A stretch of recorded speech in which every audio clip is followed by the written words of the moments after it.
آگے حج کا بیان آ رہا ہے. الحج اشہر معلومات، حج کے مہینے معلوم ہیں. معلومات عند العرب، عرب جانتے تھے کہ وہ کون سے مہینے حج کے؟ شوال، ذی قعدہ اور لیال عشر من ذی الحج، ذی الحج کی 10 راتیں اور پورا مہینہ شوال کا اور یہ پورا ذی قعدہ. شوال، ذی قعدہ، لیال عشر من ذی الحج.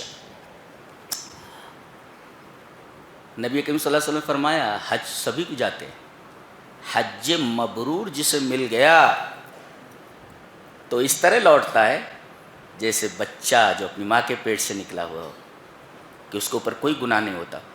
سوال یہ ہے کہ حج مبرور کسے کہتے ہیں؟ حج مبرور، حج مبرور کے بارے میں اہل علم کہتے ہیں کہ الحج المبرور ہوا ان یرجع صاحبہ زاہداً فی الدنیا راغباً فی الآخرہ. حج کر کے اگر آدمی لوٹتا ہے اور دنیا سے دل کم لگاتا ہے اور آخرت کے کام زیادہ کرتا ہے تو سمجھو حج مبرور ہے. بعض لوگوں نے کہا کہ حاجی صاحب حج کر کے آئے، نوکروں کے اوپر اور زیادہ سخت ہو گئے، یہ حاجی اس کا حج مبرور نہیں. وہی رفتار بے ڈھنگی جو پہلے، اب بھی وہی ہے، وہ کچھ حج نہیں ہوا اس کا. اور الحج المبرور لیس لہ جزاء الا الجنہ، اگر حج مبرور مل گیا تو اس کی جزا جنت کے سوا کچھ نہیں ہے. اور حج مبرور کی پہچان کیا ہے؟ ہوا ان یرجع صاحبہ زاہدا فی الدنیا راغبا فی الآخرہ. اگر آدمی کو دیکھو کہ لوٹنے کے بعد دنیا سے دل کم لگاتا ہے، آخرت میں مسجدوں سے اس کا تعلق زیادہ ہے، نیکی کاموں میں زیادہ، سب میں وہ اس کا حج مبرور ہے. لیکن اگر اس کا الٹا دکھو تو کہہ سکتے ہو روپے خراب ہو گئے اس کے. اس کے بعد کہا گیا اچھا حج کرنے کے لیے نکلتے تھے زمانے جاہلیت میں تو بھیک مانگتے رہتے تھے، راستے میں بھیک مانگتے رہتے تھے. بھیک مانگنا ایک قبیح فعل ہے. ارے بھائی پیسہ ہو، توشہ ہو تو جاؤ نا، سفر کے لیے اخراجات تمہارے پاس ہو تو جاؤ. یہ بھیک مانگتے ہو جاتے تھے.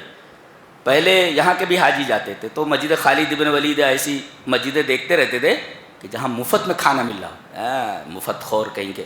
تو فرمایا گیا کہ حج کے لیے جائے تو 2 توشے لے لیں. 2 توشے کیا؟ وَتَزَوَّدُوا، زاد مش توشہ، پروویژن، پروویژن.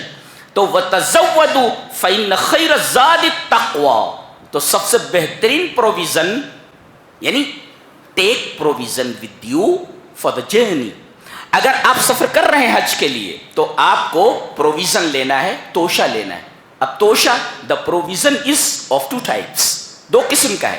ایک ہوتا ہے میٹیریل اینڈ اسپریچول، ایک ہے مادی یعنی پیسہ ویسا ہو تمہارے پاس، اور پیسہ ہونے کے ساتھ ساتھ دوسرا توشہ تقوی ہونا چاہیے. تقوی، یہ وتزود، یہ کتاب ہے، اللہ اکبر، کتاب.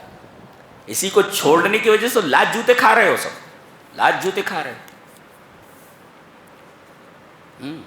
جب تک اس کے جڑو گے نہیں، یہ حکومت ایسا کر رہی ہے، فلاں نیتا ایسا کر رہا ہے، ویسا کوئی کچھ نہیں کر رہا ہے. تمہارے اعمال ایسے ہیں کہ تمہارے ساتھ یہی سلوک کیا جائے. تم خود اس کے مستحق ہو، ڈیزرو کرتے ہو، تم ڈیزرو کرتے ہو تم.